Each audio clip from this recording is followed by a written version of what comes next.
Excuse me. It was just a finger buffet. Folks, Kilt-Man here. Kilt-Man at your services. How are you all? Hope you're all doing very, very well.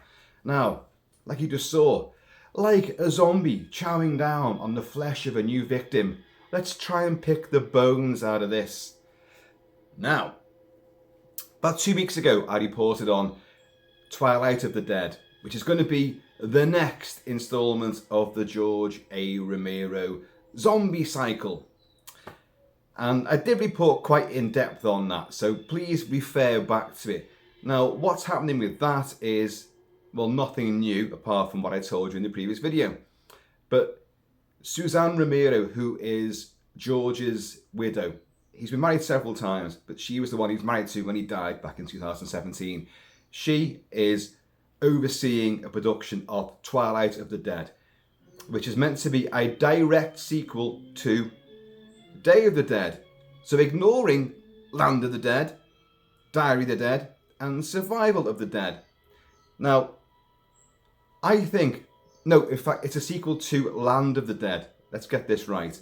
Now, as I said in that previous video, George Romero first started talking about a film called Twilight of the Dead way back when he was making Day of the Dead. So it was going to be Night of the Living Dead, Dawn of the Dead, Day of the Dead, then Twilight of the Dead. It kind of followed on, didn't it? The daily solar and lunar cycle of a 24-hour day, as told through a zombie apocalypse.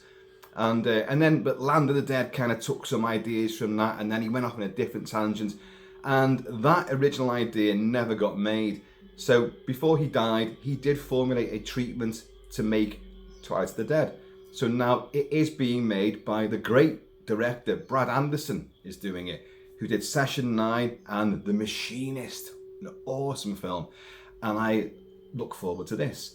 Now, it hasn't started yet, I don't think. I don't know. It's still in development, but it's definitely going ahead. So you've got that.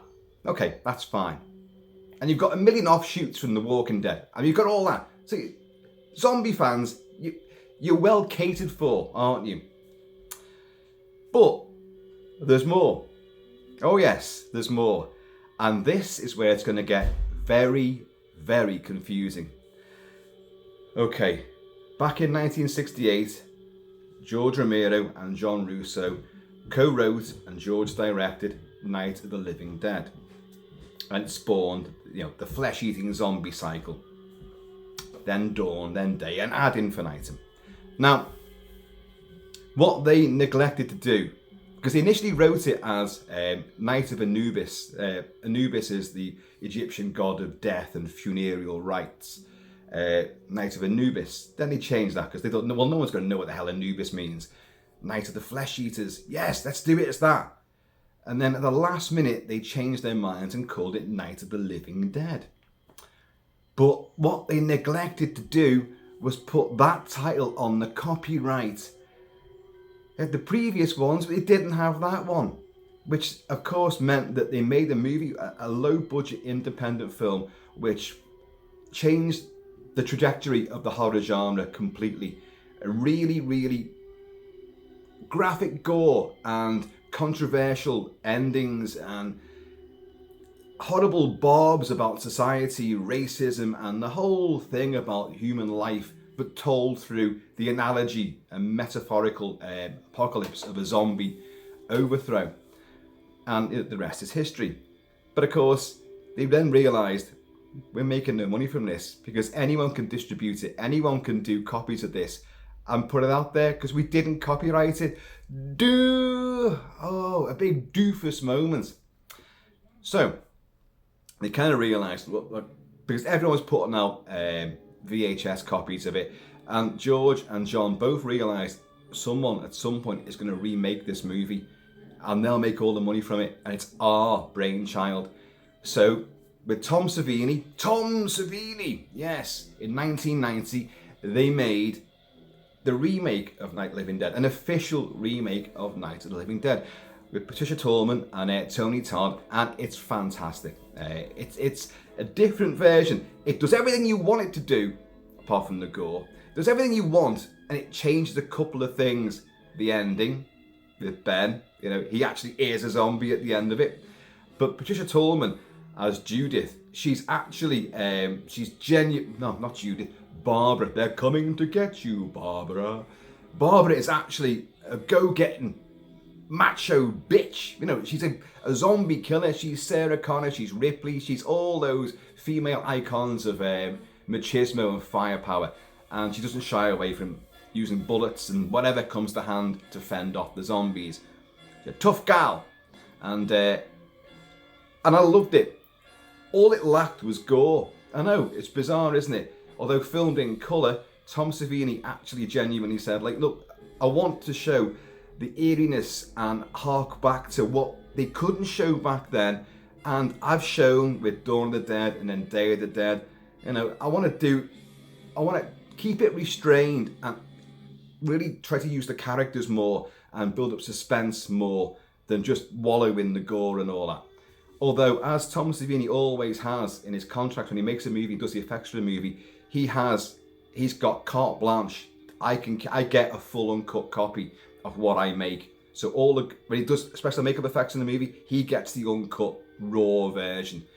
And when he directed this, he had the full uncut raw version, which has never seen the light of day. And he filmed a lot of extra stuff there. Even flying in the face of him saying, this will be more restrained, there was a lot more gore to it, but it all got trimmed out. He had a tough time with the studio as well, but that's a long story. And that remake is one of the best remakes out there. There's only a handful of terrific remakes. I've covered these a lot, or reboots that are genuinely respectful enough and different enough to warrant their existence, and that remake warrants its existence. So that was them. Then they remade Dawn of the Dead, they remade Day of the Dead, and they made sequels to both of those offshoots. Did all that. There's a fucking million zombie movies out there. Well, it's not over yet, folks. Not only are we going to get Twilight of the Dead, we're going to get not one, but two sequels to the original 1968 Night of the Living Dead. How can that be? Well, and the weird thing is, one of these films has been made and was made in secret. And it's unofficial. It's unofficial, and yet it has the seal of approval of, let's get this right now. I've got my little notes here. Now, which one of his wives did this? I think, although I'm not too sure. No, it's unofficial. There's no Romero stamp of approval on this one. It's directed by Marcus Slabine, and apparently it's been made. I mean, this isn't news. It's only cropped up again lately because in certain forums people have been mentioning this, like, where the hell is this movie? And I saw it on the likes of Dread Central and Rue Morgue and Bloody Disgusting, you know, about 2 years ago. And it reunites. This is the crazy thing now. Now, this is where you got to try start paying attention here. Please, because I'm going to go off track. You know what I'm like. But it reunites three major characters from Day of the Dead. Laurie Cardille, who plays Sarah, Terry Alexander, who plays John, and Jarlath Conroy, who plays McDermott. These are the three who survive the bunker, the silo from Day of the Dead, and go off with the pregnant Sarah, go off to a tropical island. And it's idyllic, having a great time, wonderful. End of. That's how it ends. We never see those characters again in Land or Diary or Survival of the Dead. But this unofficial, remember this is the Marcus Slabine unofficial version. He brought back those three characters, well, those three actors, and they've made a new bloody version of or a sequel to Night of the Living Dead. And I think this one is set on a tropical island as well. This one. So it sounds like a sequel to Day of the Dead rather than Night of the Living Dead. Although these three actors are not bringing back their previous characters. They're not the same characters. They're just part of a small community who have found isolation and survival on this island, but they will be infiltrated by zombies. And one of those zombies is called Sharkbait, and it's played by the guy that plays Art the Clown in Terrifier 1 and 2 and the upcoming Terrifier 3, of which I love these movies. I know they split the camp, but and they split people asunder from pelvis down, hanging a woman upside down, naked, and then sawing her from nethers, magical bits, right the way down to the top of her skull. And that was only in part 1. Part 2 went even further than that. Oh my god. But yeah, what's his name? David Howard Thornton, who plays Art the Clown, plays Sharkbait. And there's images of him arising from the sea, because it's an island, remember, with 2 other zombies flanking him. And he's got a huge chunk ripped out of him, bitten out of him by a shark, presumably. Hence his zombie name, his zombie moniker of Sharkbait. And if you look at him, because what's his name again? David Howard Thornton isn't a big guy. He's not quite Slender Man, but he's tall and thin, and he can leap around and do mime and all that. And he's very he is spindly and insectoid, the way his gestures are. But they put him in a great big fat suit, and so he can still do mannerisms and that, but the huge bite chunks taken out of him, which looks great, by the way. But I was going with that. He looks like the boat zombie from Zombie Flesh Eaters. Zombie 2, as some people know it, from Lucio Fulci. And people know who that is, dog handler and actor Captain Haggerty, who played that butterball zombie, the baldy head, and bites the copper on the harbour patrol officer as the derelict ship comes into the Hudson River and all that. And that he looks just like that. It's almost like they've modelled him on that. The big baldy head and kind of bulbous and sort of blobby gut on him with a huge shark bite in it. So, but we don't know much beyond that, other than Laurie Cardale, Terry Alexander and Jarlath Conroy are not playing Sarah, McDermott and John from the first movie, from Day of the Dead. But they are on an island where those characters ended up at the end of Day of the Dead. So it seems like more of a sequel to that. But clearly this is an unofficial Night of the Living Dead remake, sequel. So they probably, from copyright reasons, again, copyright comes into it, because now the copyright has gone back to the Romero estate. So you've got to get licensed to make it now. But, so maybe they can't use those characters, they've got to but Marcus Levine's reached out to them, can you come and do this? His only other film I know is a film called Dark Offerings, which, yeah, it exists. That's all I can say. I'm not knocking the guy at all. I mean, anyone who wants to make a zombie movie, good luck to them. God, it's probably the easiest thing to make when it comes down to puffing the effects. But it's easy. You don't need much narrative. Just trap some people somewhere and have hordes of extras playing zombies, battering their way in. That's it. Don't bother with a writer. But this film's been made already. But where is it? It hasn't surfaced. You can hear slurping from the husky there. Hello, love. And now she's rattling her tins like she's trying to get pennies for a charity. Cheers, you all, by the way. But it doesn't end there. So you've got Twilight of the Dead, and you've got this unofficial sequel to Night of the Living Dead, Night of the Living Dead 2. Although it looks more like a sequel to Day of the Dead. And then you've got another one, which hasn't started yet, but it has been signed up. It is going to be made. And this is an official one. And it's also called, at the moment, Night of the Living Dead 2. I kind of don't get this. Unless you're doing a direct sequel from the events of the first movie. So it's just a rural countryside Pennsylvania, armed posses of rednecks, sheriff's departments trying to keep a lid on things, Venus probes being mentioned on TV broadcasts, farmhouse there gets done in, and well, we know what happens there. But another, maybe go to the town, is Evans City, where Ben comes from. You know, when he saw all the things, he drove over a couple of them, like, and it just kept on coming.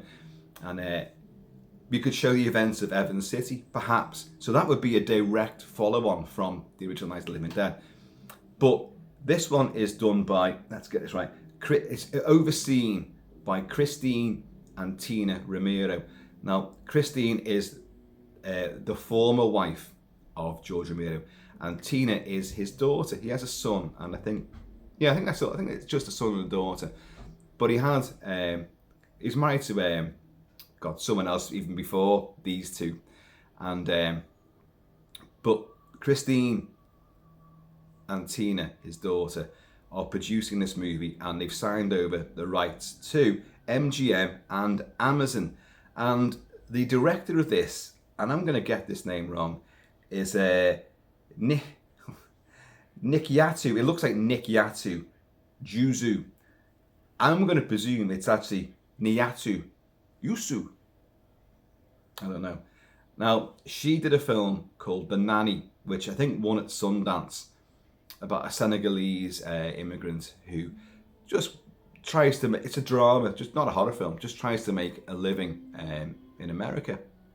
And but it won a lot of awards and that, so a lot of kudos. So she is directing this official Night of the Living Dead sequel.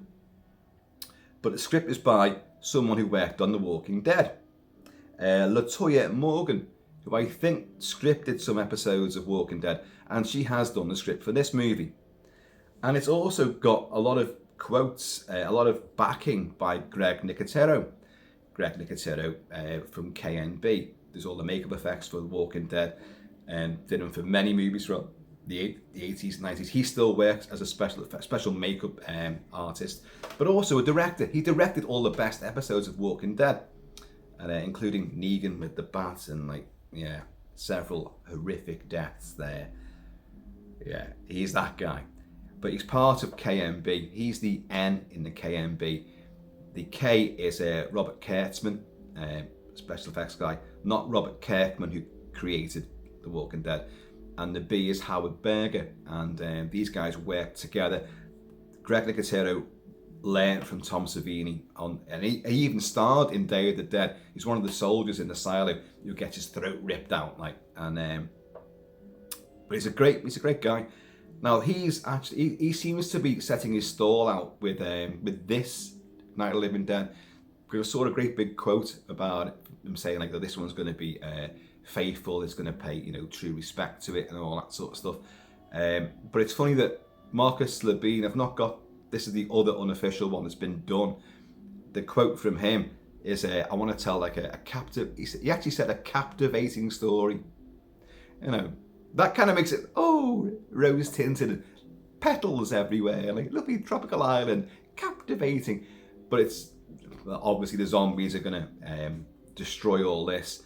And but as always, I think both of them are saying that George's vision was always that humanity, no matter what happens to humanity, some will band together, but it does fracture.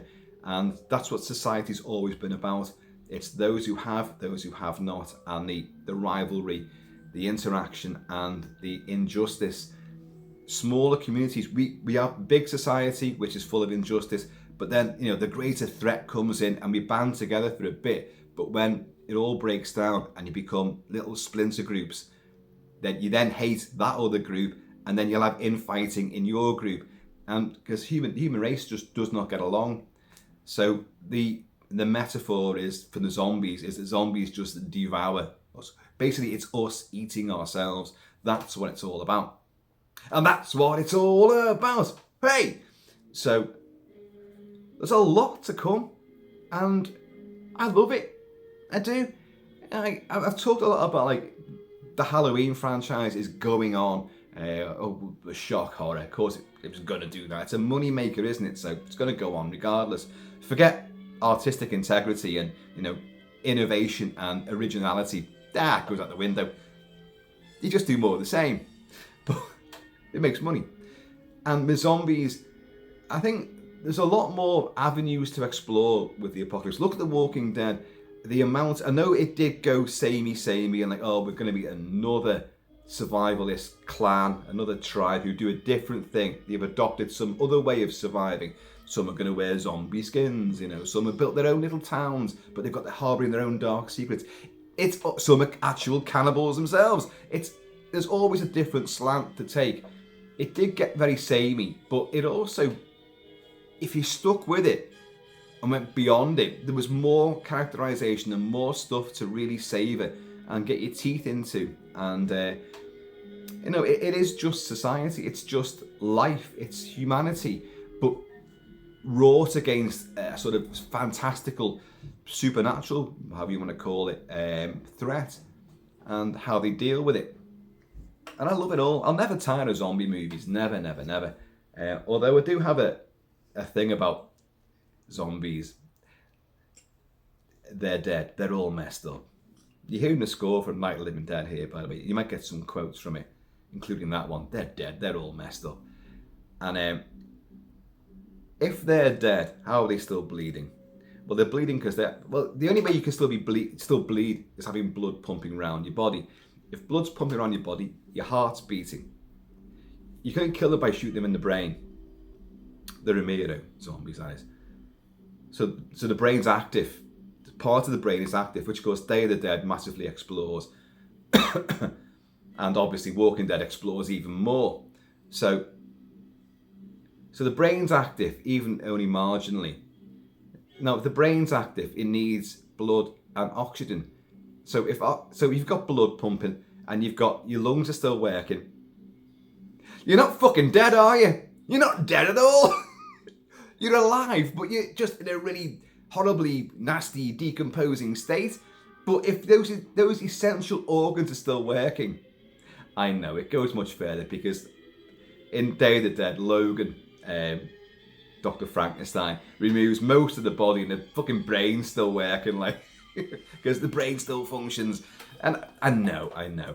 But my thing is, like, they're driven to eat. Their compulsion is to eat the living. Well, what happens to that? What happens to what they eat? Some of them have got no fucking bodies. They're just a head, you know, and it's like, so what are you going to do? Where's the food actually go?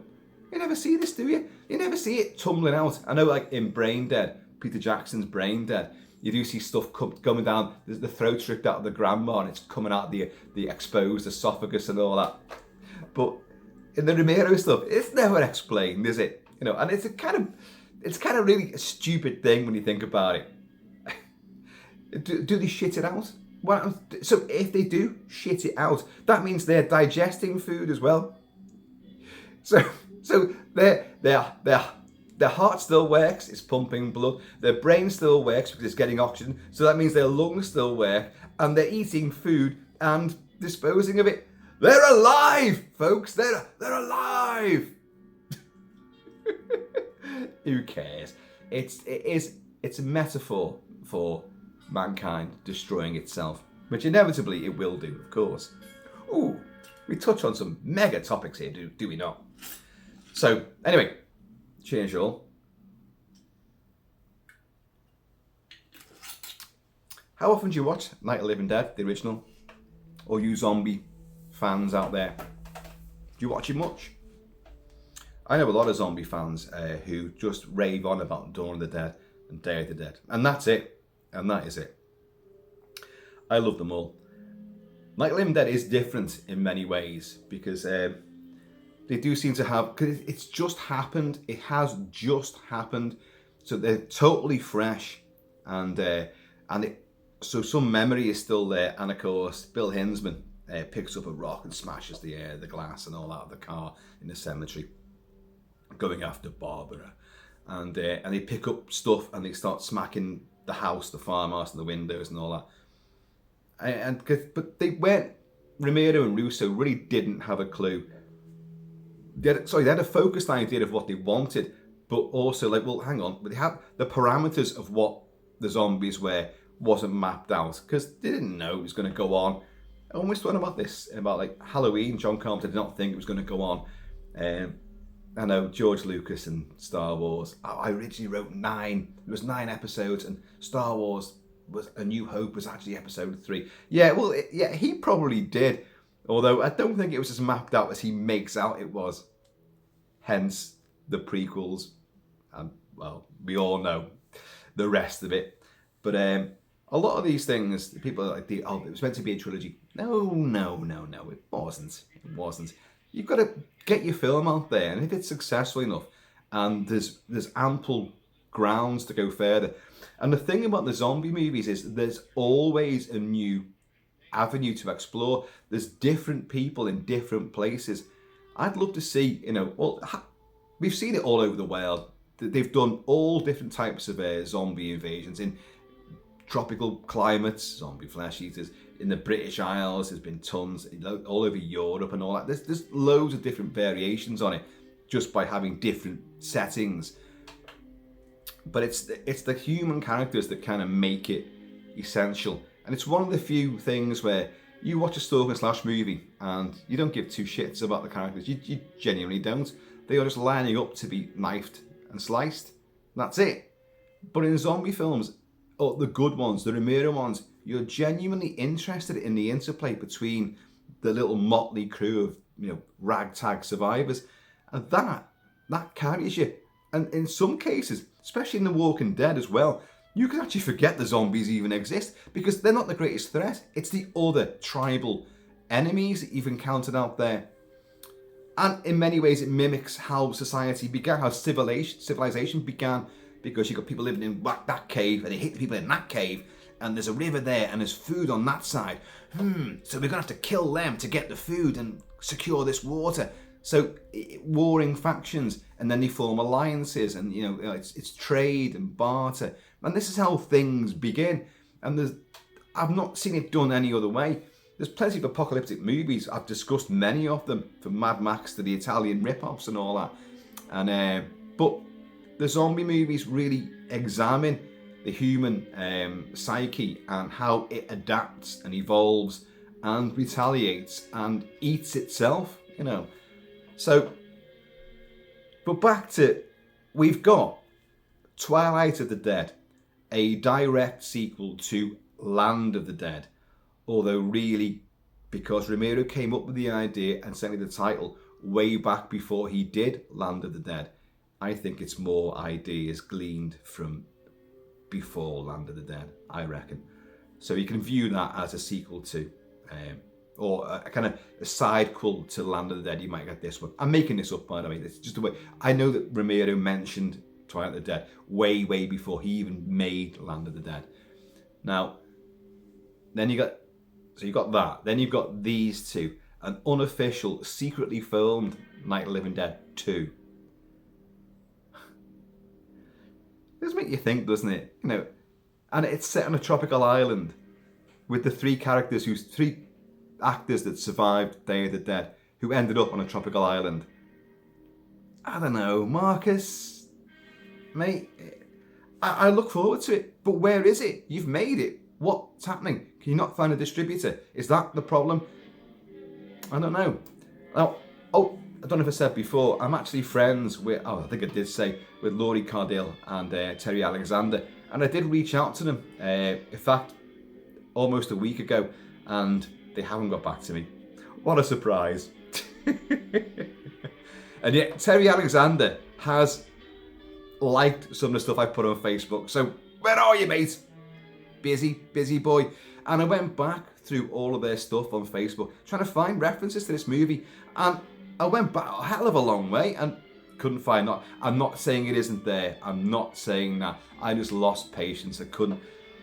Especially, well, Laurie Cardille posts stuff all the time. So, no. Anyway, so you've got that version. And then you've got the official version, which is yet to be. And so no cast has been mentioned for this. No one writing it, as far as I know. And and no director either. So, yeah, there is a director. Nikyatu Yusu, the nanny. Of course, I'm sorry. So I said, it's very confusing. Not only is the whole rights system of Night of the Living Dead and all the convolutions and different offshoots and the remakes and sequels and that, like, confusing.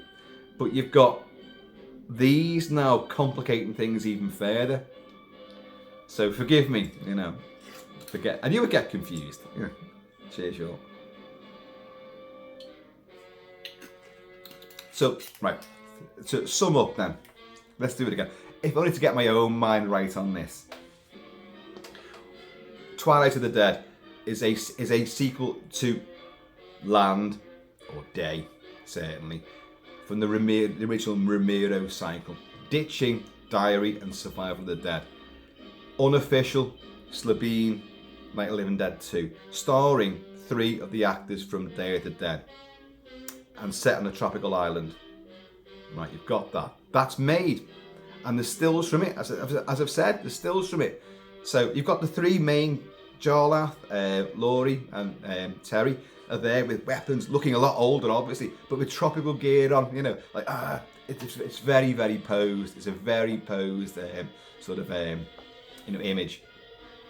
And then you've got this other forthcoming, yet to be, you know, produced and directed and filmed version, which is an official one. And you've got various factions of the Romero family involved. You've got 2 separate wives involved. So, one, the widow, is involved with, of course, Twilight of the Dead, and his former wife, Christine, is involved with this official remake of Night of the Living Dead 2. My main my main sort of, where is John Russo involved in this? John Russo wrote Night of the Living Dead with George Romero.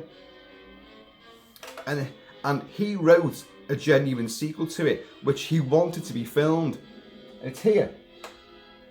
Here's a very early publication of it. This is one from, like, I don't know, about 1980, 81 maybe. Let's just have a look. Let's have a look. 79, this version's published, with a lovely, you know, corpsey head on the front. Now that follows on directly from the original Night of the Living Dead, which he wrote that book, and he wrote this book and did a screenplay from this story. And it's got one of the, it's all very rural, and that could be the basis of the official Night of the Living Dead 2. That would work. But I've not seen John Russo get mentioned at all, and he's an old man now. But I've not seen any mention of John Russo at all.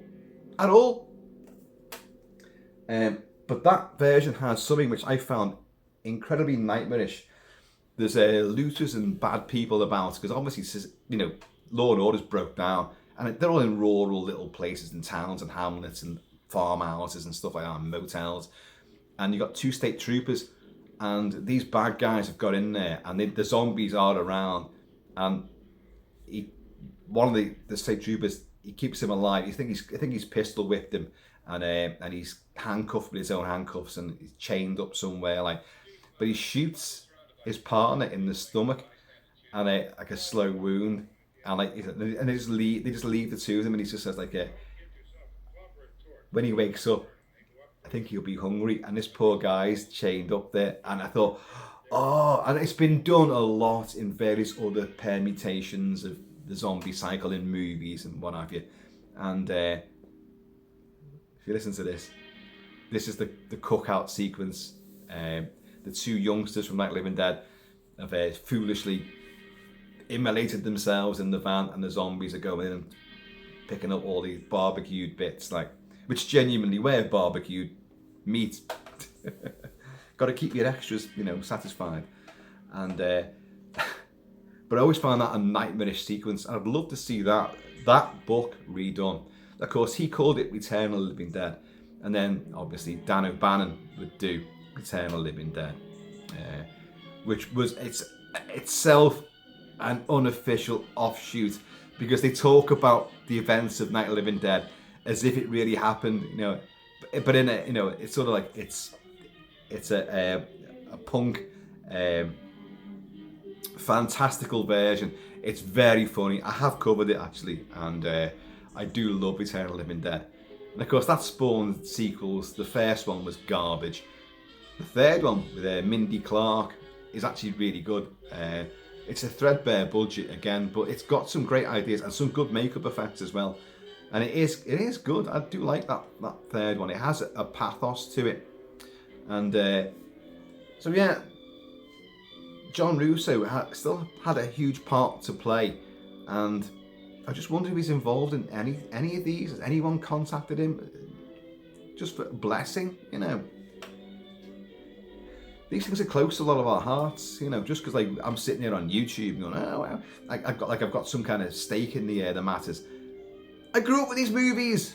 Of course, I've got a stake in them. I fucking love them. I grew up with them. I've discussed them a lot, and there will be. Do you know what I should do? I should do watch parties for all of these movies, shouldn't I? I've done it for Zombie Flesh Eaters. I do remember doing that, which to this day are still the scariest zombies I've ever encountered. Fulci knew how to make zombies scary, which was because they were limited in number, perhaps, whereas in Romero's version, they're just everywhere. So they're not frightening. An individual one is not that frightening. It's a shambling, slow idiot, you know, in sort of green or blue emulsion. And they're easily stopped on their own. But it's the overwhelming numbers which will eventually wilt you down, because everyone, you know, the people they kill, get up and kill, you know, and that's the horrifying thing. I don't find dawn or day scary in any way at all, but I do. The implication of it and the scenario is nightmarish. So this is the little girl with the trowel stabbing her mother. Again, you see, that's something, using a weapon like that to kill someone. That is not what you see in any other. It may be alluded to in other zombie movies, but it's not the norm. They're just, you know, shambling, hungry, gnawing nasties, but they don't use weapons to actually dispatch someone. I know there are some examples, but that was clear. It was designed, and again, in the context of what followed later, I will give it that. Night of the Living Dead. It's just happened. It's just whatever it is, the Venus probe, whatever. The only excuse you've got is the Venus probe. Radiation's caused this. That's the only logical thing that you've got, and even that is tenuous. But so they're still cognitive because they're extremely fresh, you know. And the contagion from the bite, clever. Ripping off, well, not ripping off, but riffing on the vampire and werewolf mythology. You get a bite and you survive. Well, you're going to turn. That's wonderful, isn't it? It's wonderful stuff. It'll never die. Like zombies, they just don't fucking die, do they? Because they're not dead. Heart still beating, brain still thinking, lungs are still working. They're still hungry, for God's sake.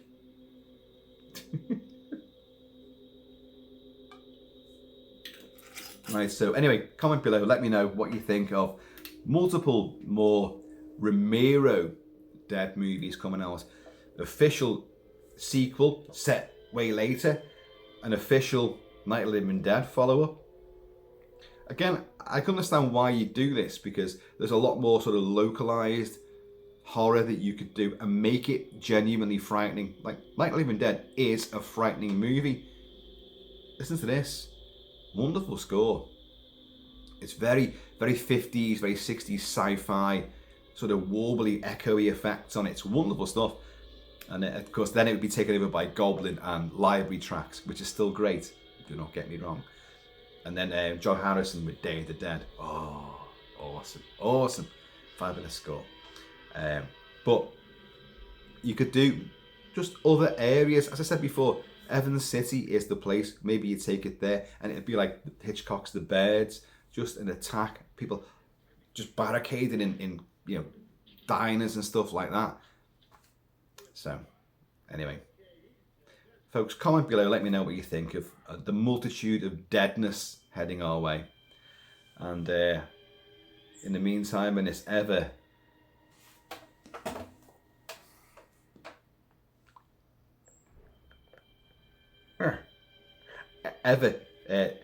teeth busting in between time, please keep it kilted, keep it Celtic, and I'm going to see you all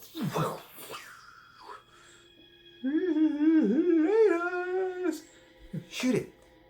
Shoot it, man. Shoot it in the head. You're never going to tire of zombies, are you? Never.